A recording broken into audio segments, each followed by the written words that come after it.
Food for thought. Nothing ever is, but everything is becoming. When I read that quote, I was like, what? And I read it as like, and it was on this like spinning thing. And I was like, I had to like read it a few times to understand what it was saying. But it made me think about how we are always changing. As people, we are never the same. Whether we change, whether our environment changes, we are experiencing change one way or another.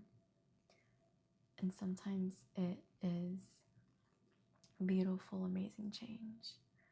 Change that butterflies experience, caterpillars, I would say caterpillars experience from being a caterpillar and then going into its cocoon and then becoming a butterfly, a mariposa.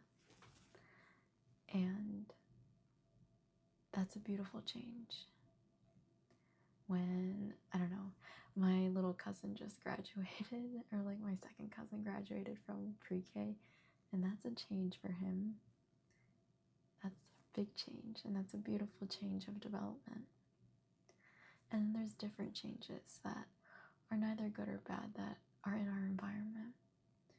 And it's really easy to see changes to our friendships, to our surroundings, to who we are becoming as a bad thing, because it's really uncomfortable and it's hard. Change is really hard, especially when you don't really want to, or it's not really what you expected. But in the long run, there is a benefit to change and being super uncomfortable and being vulnerable about that change, because when you're vulnerable with your emotions and when you're vulnerable with yourself, not that you get rid of that uncomfortability and that change, but rather you are able to appreciate it. And I don't think appreciate's the right word, but fully embrace it. That's what it is. Like, sometimes it's like that saying, ripping off a band-aid. Some people like to rip it off slower. Some people like to just rip it off. Don't know the type of person you are when it comes to that, but you know that. And I would like to say that the best way to fully embody change and not to be obstinate, being like stubborn to change, is to just let your guard down, to be vulnerable with others, and to really accept that change is occurring. Because, like I said, I'm gonna beat the dead horse, but change is hard. Change is so hard. And being able to acknowledge it and understand that it's super hard. It really is. But you're gonna get through it. And there's gonna be so many times when you just wanna like lay down and just get ran over by that bus. Do not get ran over by that bus, please. Metaphor. But there's times like that. And there's good times and bad times. And what you really have to remember is to dig deep. That you wouldn't be experiencing this change if it wasn't for something else. For instance, when you wanted something, when you really wanted, I don't know, let's say when you really wanted a bike. You really wanted a bike to be able to ride it, to go ride with your friends, to be able to have fun and travel and have some freedom. You had to learn how to ride that bike. When I learned how to ride that bike, it was not very good, and then I eventually got it. But that is the point.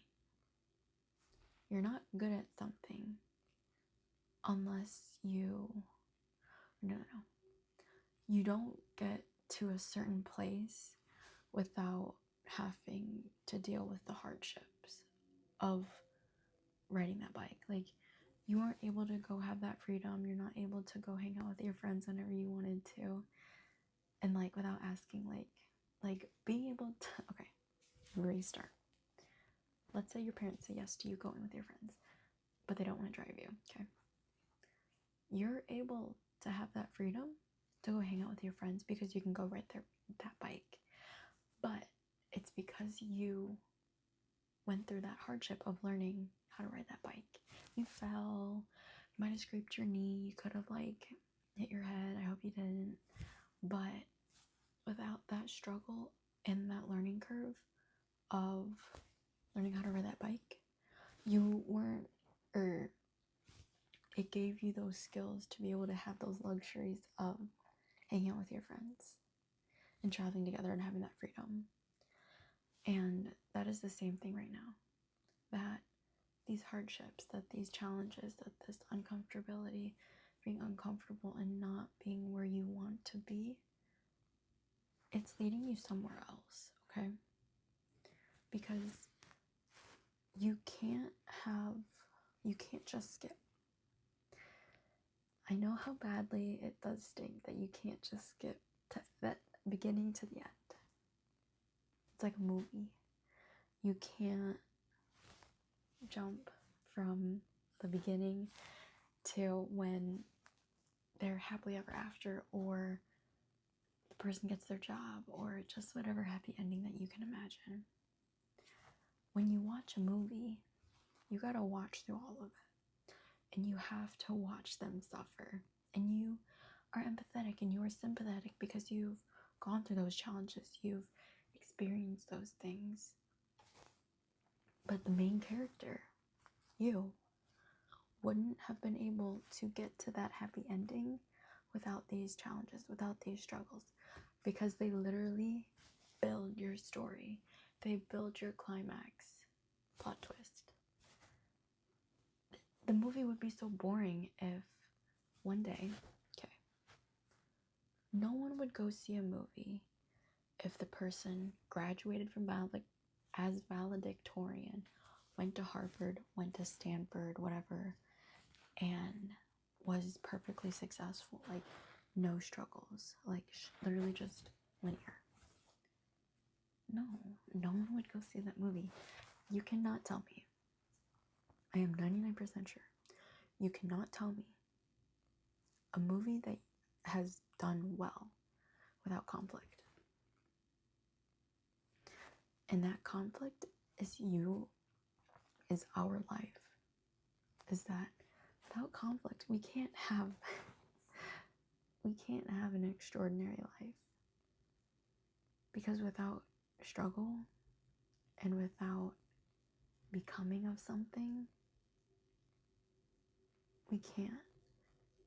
Because I think it's very easy to want to identify as something, but you're changing. Everything, or I forget how I said it, but it was like, everything is nothing, but everything is becoming. You and I are becoming the person we are meant to be. But the thing is, that pedestal, that ceiling, that rooftop that you want to achieve is always raising or elongating for us to move forward or to go up. Because we aren't genuinely ever stuck. Because 24 hours goes by. We might internally be stuck, we might feel stuck, we might feel lost, but every single day is our roof rises or our roof moves. And you either rise to the challenge or you stay there. And it's hard. And like I said, I'm going to beat the dead horse. Change is hard. Change is difficult. But you're gaining skills now that will prepare you for something greater. Because I believe, maybe you don't believe this, but I believe timing is essential. That I want to be somewhere else. But the thing is, I might not be ready for those responsibilities. I might not be ready to handle all that stress and all that responsibility that comes with that. And that's where you have to trust that you are becoming the person that you're meant to be. You might have thought you're so mature, I don't know, a year ago, but you've changed so much. Like when I first left high school, I thought I was so mature. I was like, I'm very mature for my age, yada, yada, yada. When I entered college, I was like, wow, I'm very mature. And now when I'm here, I'm like way more mature than I was when I first entered. But I can imagine when I graduate, I'm going to be someone completely different than I am right now. And from literally a year from now, I'm going to be someone completely different. And honestly, I think the person that I am from a week from today will be very different than the person I am today. Because my experiences will make me change. Your experiences will make you change. Maybe your change in your experience doesn't occur for a very while, or for like a while. There's nothing wrong with that. Maybe you're in a different stage in your life that you are in this chapter and you're still writing it, but it's not ended yet. But every single chapter that you're writing is building into something else. That is why you are becoming. That is why you are not an is. That is why you're not a complete statement. Because your life is continuing. Even though you might not want to continue some days, you're continuing. Believe it or not, you are continuing. And it's hard to think about that when you don't feel like you're moving forward, because you might feel stuck, you might feel lost. But the thing is, when you feel the most stuck or when you feel the most lost, you're figuring it out. You are becoming. And feeling lost, I felt very lost this entire past year, is normal. And I don't know if you felt this way, but it's like I felt lost because I knew what I wanted to do, but I wasn't able to do it because of X, Y, and Z. And that's why I felt lost and stuck. But maybe you feel lost for a different reason. Not that I'm saying that I hope you feel lost for a different reason, but like, if you feel lost for a completely different reason, that's okay. You and I are different people. And I want you to know that. But the thing is, we do have in common is that even though we are who we are today, we are always becoming someone different and someone that we will one day be so proud of. Food for thought.